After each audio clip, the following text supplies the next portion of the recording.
नमस्कार, मैं हूं आपके साथ कविता थपलियाल। मरीज और बीमा कंपनियां बेहाल, महंगे इलाज का मायाजाल। जी हां, भारत का मेडिकल इन्फ्लेशन सामान्य महंगाई दर के मुकाबले 14% ज़्यादा है। यानी हिंदुस्तान में दवाएं और चेकअप की महंगाई दर पूरे एशिया में सबसे ज़्यादा है। लेकिन अब हॉस्पिटल्स को लेकर एक बड़ी बात सामने आई है, जिसके चलते इंश्योरेंस कंपनियां और मरीज दोनों के ऊपर बड़ा बोझ पड़ा है। कई हॉस्पिटल ऐसे हैं जो अलग अलग बिल बनाकर मेडिकल पैकेजेस के अलावा भारी भरकम रकम वसूल रहे हैं। ओटी हो या इमरजेंसी ओटी हो, प्रोसेस के नाम पर बढ़ा चढ़ाकर बिल बनाया जा रहा है, जिसके चलते मेडिकल इन्फ्लेशन सामान्य इन्फ्लेशन के मुकाबले 20% ज़्यादा भी हो गया है, और जो कि अमेरिका, यूके और चीन से भी ज़्यादा है। अब ऐसे में आज हम बात करेंगे कि कब तक हॉस्पिटल्स की इस तरह की मनमानी चलती रहेगी, कैसे स्वस्थ भारत का सपना साकार होगा, कैसे गरीबों के इलाज होंगे। इसी पर बात करते हैं। मेरे साथ खास मेहमान भी जुड़ गए हैं। MN Sharma, former CMD United India Insurance और former secretary general Insurance Council of India. Nilesh Sathe, पूर्व सदस्य आईआरडीआई। डॉक्टर सुजय कांतावाला, वरिष्ठ वकील। और अमित कुकरेजा, फाउंडर अमित कुकरेजा एडवाइजरी। आप सभी का स्वागत है हमारी इस बेहद खास पेशकश में। सुजॉय, आपके पास आऊंगी। इस तरह के बहुत सारे केसेस आपने सुने होंगे। मेरे ख्याल से ये पहला मामला नहीं है जहां पर हॉस्पिटल्स ने बिल की रकम को बढ़ा चढ़ाकर और आनन फानन जितना आप बिल बढ़ा सकते हो, जितनी ज़्यादा कॉस्टिंग लगा सकते हो, उसको लगाकर बिल बनाया हो।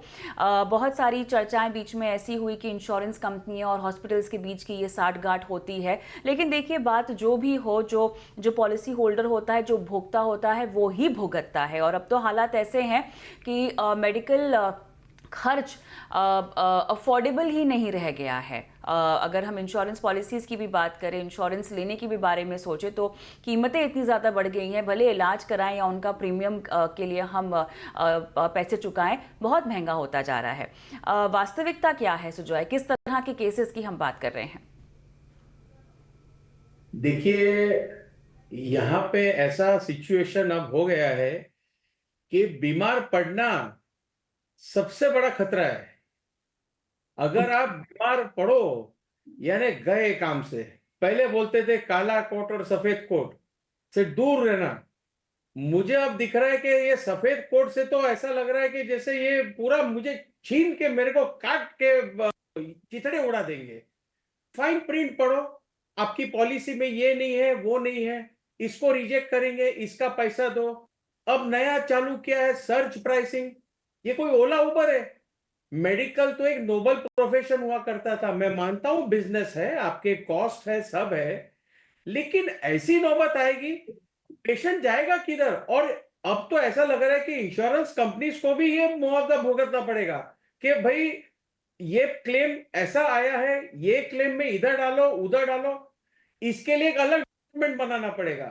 तो मेरे ख्याल से इसमें काफी कॉन्फ्लिक्ट्स होने वाले हैं, काफी टाइप के डिस्प्यूट्स होने वाले हैं। कंज्यूमर फोरम भर जाएगा केसेस के साथ।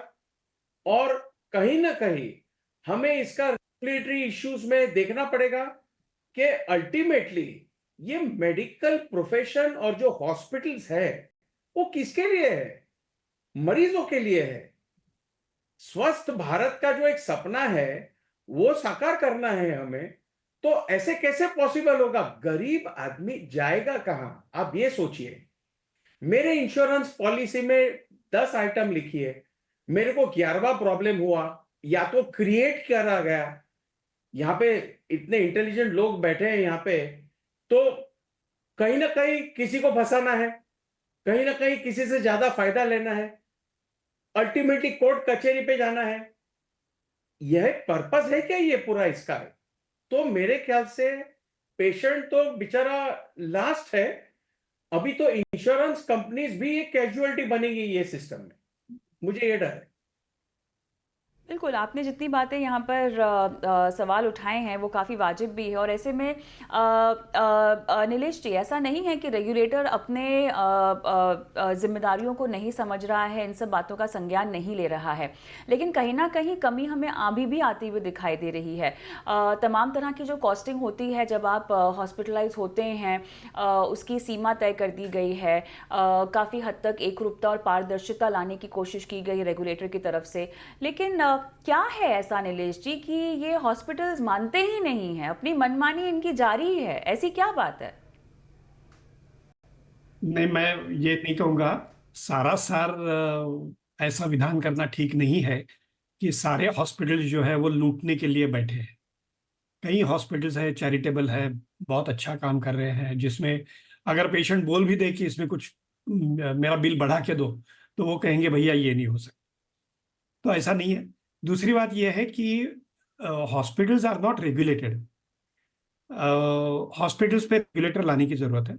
हम अगर किसी होटल में भी जा सकते हैं, रेस्टोरेंट में भी जा रहे हैं, तो वहां पे एक मेनू कार्ड रहता है या चार्ट लगा रहता है कि इडली का रेट 50 रुपया, डोसे का रेट 70 रुपया, जो कुछ होगा। अब आदमी फिर ये सोचेगा कि ये मैं अफोर्ड कर सकता हूँ नहीं कर सकता हूँ, जाना है नहीं जाना है। मगर किसी भी हॉस्पिटल में कहीं भी मुझे इस तरीके के एग्जिबिट नहीं मिले। यहाँ ईसीजी 200 रुपया, एक्सरे का 100 रुपया, जो कुछ होगा। तो ये बहुत जरूरी है, depending on the level of the hospital. मैं ये नहीं कहूंगा कि हर हॉस्पिटल में 100 रुपए में ईसीजी निकले, नहीं हो सकता। मगर समझो तुम्हारे यहाँ 300 रुपए में ईसीजी निकल रहा है, तो आप एग्जिबिट करो कि मेरे यहाँ 300 रुपए का ईसीजी है, आप अगर लेना चाहते हो तो लीजिए, कोई दिक्कत नहीं है। This is something which is required to be done, और ये रेगुलेशन के तहत ही आ सकता है।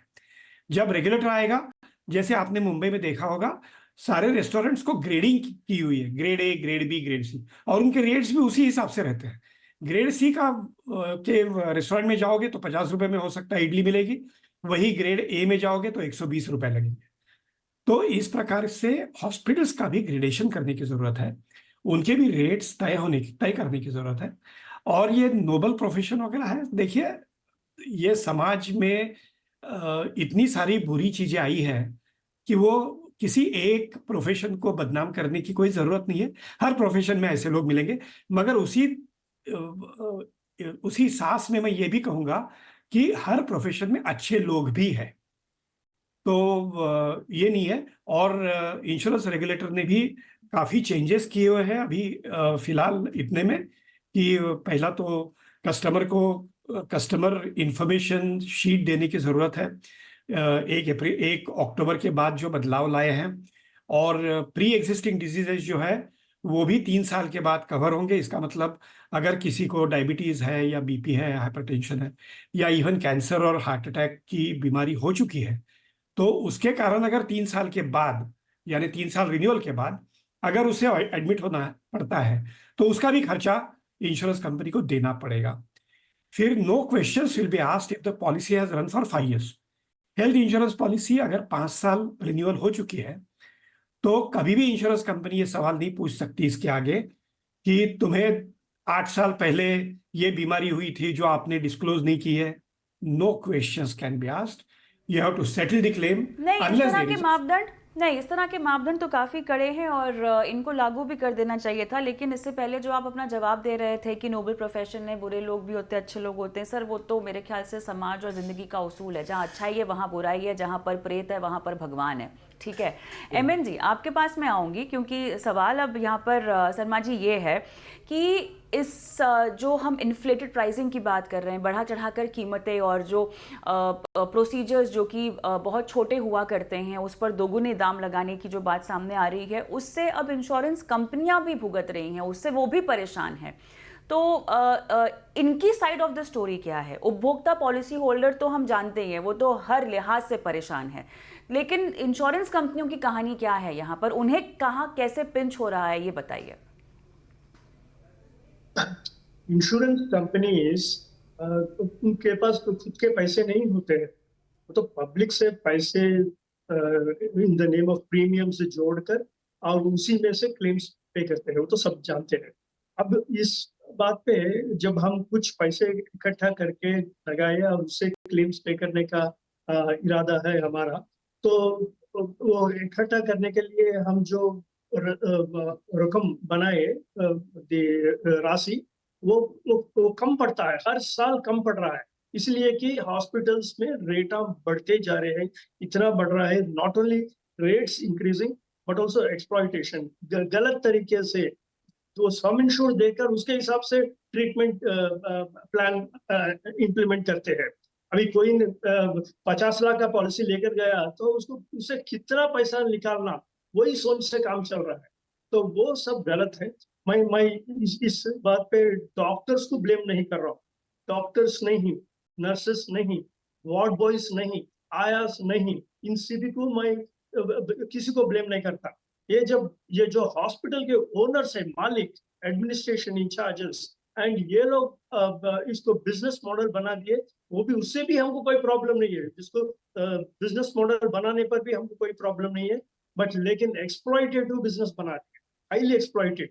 क्योंकि पेशेंट इमरजेंसी में जाता है हॉस्पिटल को, उसको तो हॉस्पिटल रेट्स देके, अभी मेरे पहले बात करें वो साहब बता रहे थे कि ECG रेट्स पूरा डिस्प्ले होना एंड वो, और अपने बस में है तो ही आना, नहीं तो और कहीं जाना, that's the kind. But then hospitals emergency में कोई क्या ये सब देख के जा सकता है क्या? कौन सा हॉस्पिटल है? पेशेंट को सबसे नजदीक हॉस्पिटल कौन सा है, उसके पास इमीडिएटली तुरंत ले जाएगा और वहाँ ट्रीटमेंट आंख बुझ के उनको एडमिट कर देंगे एंड ट्रीटमेंट शुरू होना चाहिए। ये रेट सब देखने का चांस ही नहीं है उधर।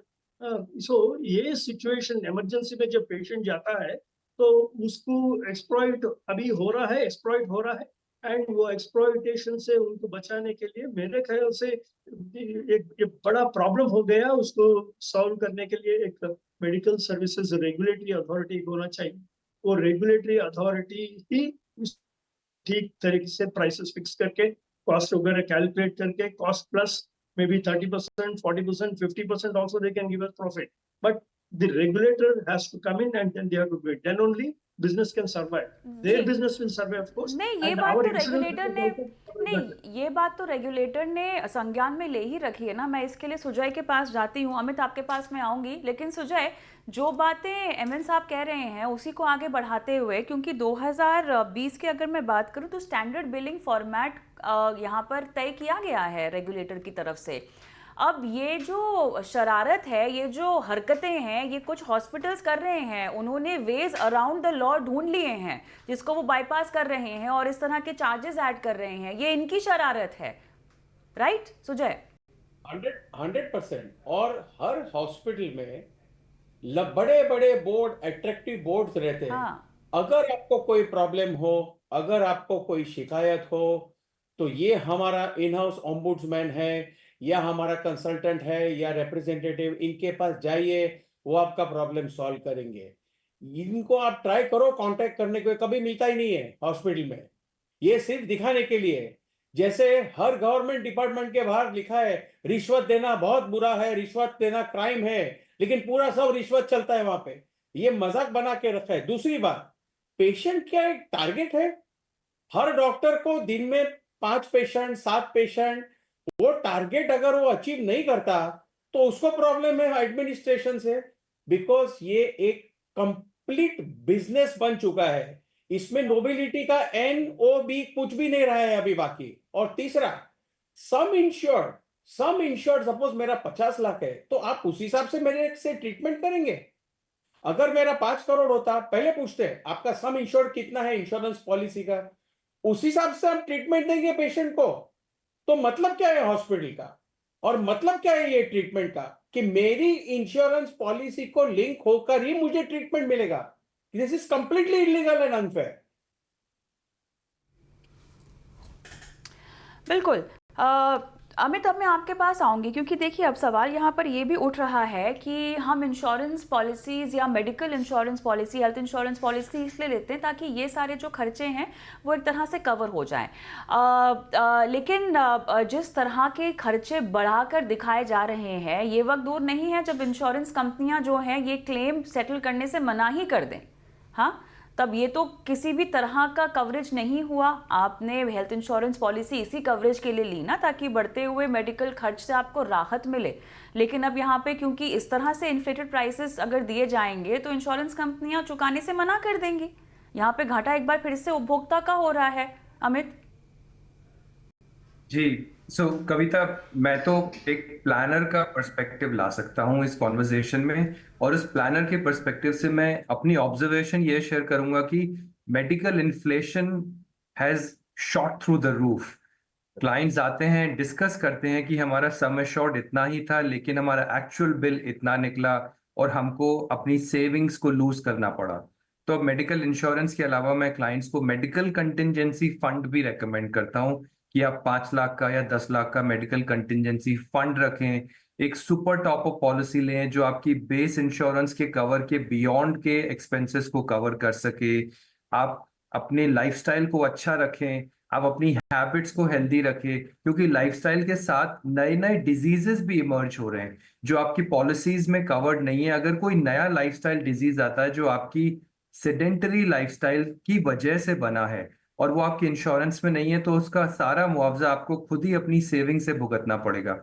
तो एक प्लानिंग के पॉइंट ऑफ व्यू से हमको अपने क्लाइंट्स को बहुत सारे तरीकों से तैयार करना पड़ता है, कंटिजेंसी फंड से, एक्स्ट्रा इंश्योरेंस कवर से।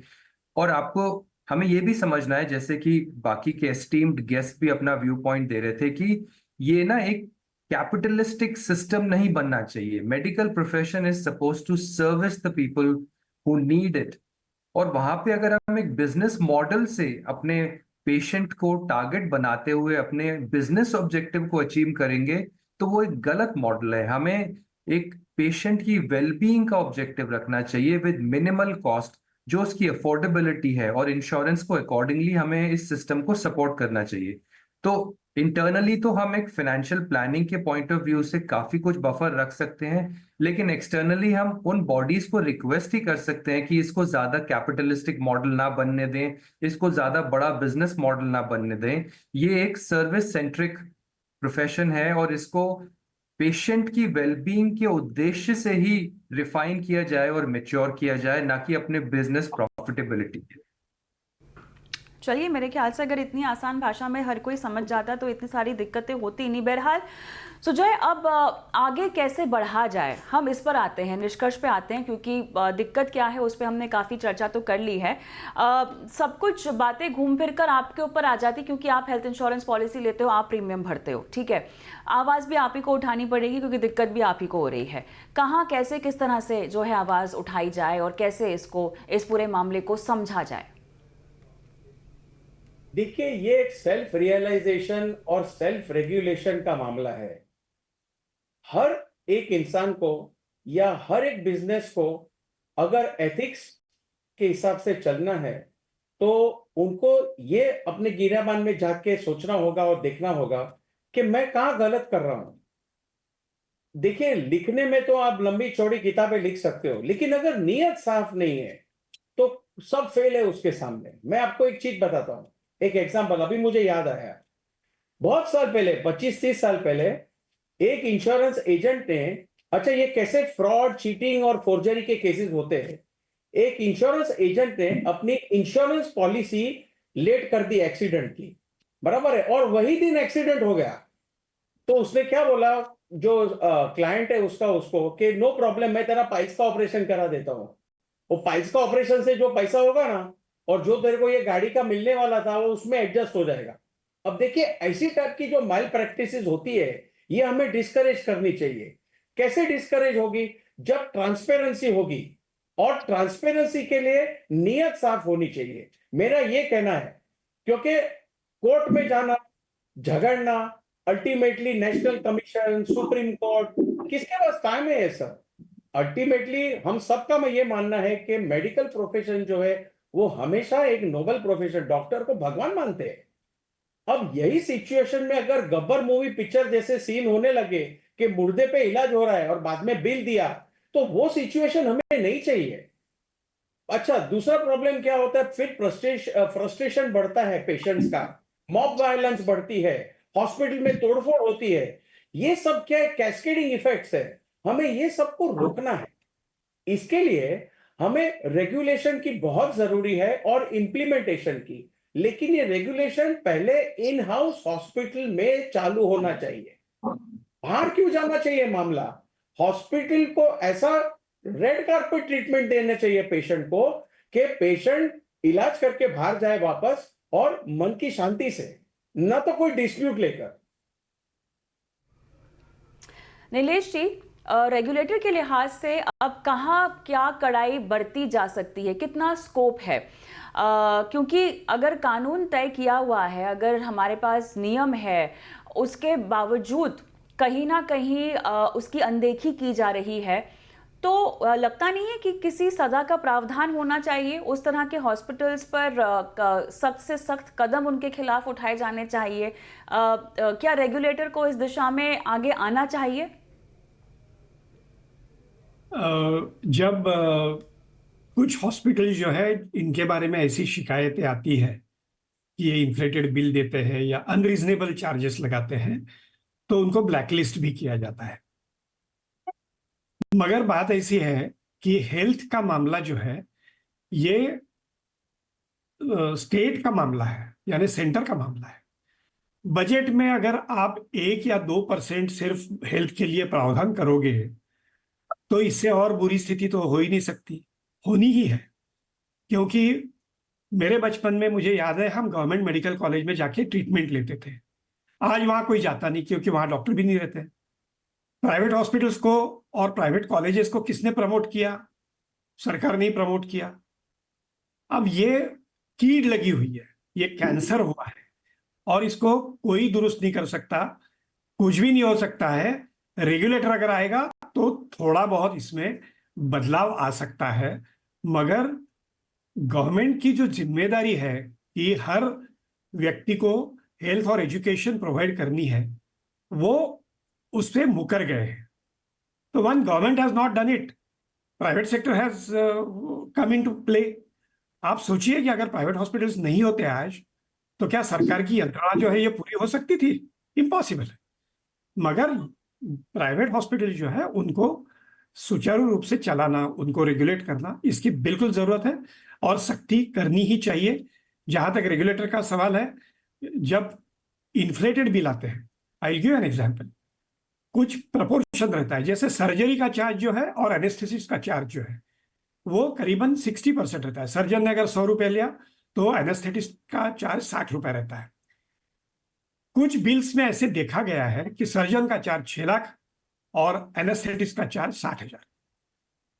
तो इंश्योरेंस कंपनी में एक प्रावधान होता है कॉन्ट्रैक्ट में कि रीजनेबलनेस, उसका हिसाब करते हुए ये अगर 60,000 रुपए का एनेस्थेटिस्ट ने रेट लगाया है तो सर्जन ने 6 लाख लगाने के बावजूद भी इंश्योरेंस कंपनी 2.5 लाख 3 लाख ही देती है और फिर 3 लाख का रिफ्यूज करती है। फिर ग्राहक को लगता है मेरा एंटाइटलमेंट होने के बावजूद भी मुझे कम क्यों मिला? अब क्यों कम इसलिए मिला है क्योंकि आपने पहले ही सर्जन को जरूरत से ज्यादा पैसा दिया हुआ है। अब वो सर्जन कहता है कि अगर मुझे इतना पैसा दोगे तो ही मैं खड़ा रहूंगा। है कई सर्जन मुंबई में है, मुझे मालूम है, तो ये अपने खुद से जेब से दीजिए अगर उसी से सर्जरी करना है तो, वरना मुंबई में कोई वही अकेला सर्जन तो है ही नहीं।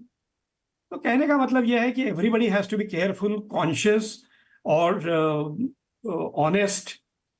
मगर ये कल होगा ये मैं सोचता नहीं हूं, ये होना नहीं है।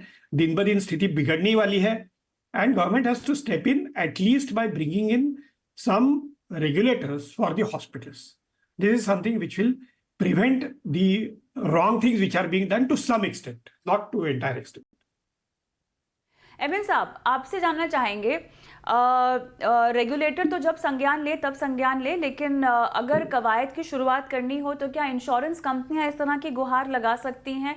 क्या उन्हें एक प्लान के साथ आगे बढ़ना चाहिए कि इसका एक स्ट्रक्चर हो और हॉस्पिटल्स की इस तरह की मनमानी पर रोक लगाई जानी चाहिए? क्या आपको लगता है कि ऐसा कुछ किया जा सकता है और करना भी चाहिए? नहीं, करना तो चाहिए, मगर इंश्योरेंस कंपनी का दायरा जो है ना बड़ा सीमित है। Insurance companies can not do that. Ji Sharma ji. Yes, पे तो रोक लगना ही चाहिए, वो तो सब मानते, कोई उस पे कोई दूसरी बात नहीं है। बट वो regulation not just on pricing पे भी रेगुलेशन होना चाहिए और ट्रीटमेंट प्रोटोकॉल्स पे भी रेगुलेशन होना चाहिए। कोई हर ट्रीटमेंट का एक पर्टिकुलर प्रोटोकॉल होना चाहिए जो है प्रोटोकॉल साइंटिफिकली अप्रूव। उस प्रोटोकॉल इम्प्लीमेंटेशन पे भी रेगुलेट होना चाहिए। ये सब एकदम मेडिकली कॉम्प्लिकेटेड बात है, बट इस सब पे ध्यान देते हुए एक अच्छा सा रेगुलेटर होना बहुत बहुत जरूरी है, इसलिए कि इवन बॉम्बे में ऑटो रिक्शा ड्राइवर्स का प्राइसिंग भी रेगुलेटेड है मीटर के हिसाब से, इतना ही रहना। जब ऑटो रिक्शा ड्राइवर को भी एक्सप्लॉइट करने का मौका नहीं दिया जा रहा है, तो क्या ये हॉस्पिटल्स को दे सकते हैं कि हम एक्सप्लॉइट करने का, जो इमरजेंसी में जाता है? तो उसके लिए रेगुलेशन का एब्सोल्यूट एसेंशियल है, नेसेसिटी। एंड हॉस्पिटल्स पे उन पे सिर्फ उन पे उनका एथिकल एंड मोरल पे भरोसा करके रहना भी ठीक नहीं है, क्योंकि सब ह्यूमन बींग्स है। इनमें भी promoters, business promoters are running as a business, and when they are running it as a business, as a sustainable business model चलाने से कोई किसी को प्रॉब्लम नहीं है, if they run it as a sustainable business model। But उससे ज्यादा होकर एक्सप्लॉइटेशन ग्रीड से जब अभी जैसा हो रहा है ऐसा होना लग गया, तो एक ही मार्ग है, नहीं है, वो है कि regulation, and until regulator comes self regulation, थोड़ा वो सेल्फ रेगुलेट भी कर लेना चाहिए। राइट, चलिए, मेरे ख्याल से बहुत सारे ऐसे मुद्दे हैं जिन पर बारीकी से मंथन करने की ज़रूरत है, और ऐसा नहीं है कि इस बात को लेकर किसी भी तरह से कोई भी स्टेक होल्डर अनजान है। हर किसी को पता है कि क्या कुछ यहाँ पर कमियाँ हैं, लूप होल्स हैं, और क्या कुछ किया जाना चाहिए। मेरे ख्याल से एक मंशा, एक नीयत की कमी है जो सबसे ज़्यादा यहाँ पर दिखाई देती है, और सभी को एक पन्ने पर आके सख्त से सख्त कदम उठाने की ज़रूरत है। फिर से बातचीत करेंगे इस मुद्दे पर। उम्मीद करते हैं कि अगली बार आप जब जुड़ें तो हम कुछ अच्छे मुद्दों पर बातचीत करें और ना सिर्फ इतने चिंतित विषय पर। बहरहाल, बहुत बहुत धन्यवाद आप सभी का इस खास पेशकश में शिरकत की आज। धन्यवाद। Thank you. और इसी के साथ मुझे भी इजाज़त दें। नमस्कार।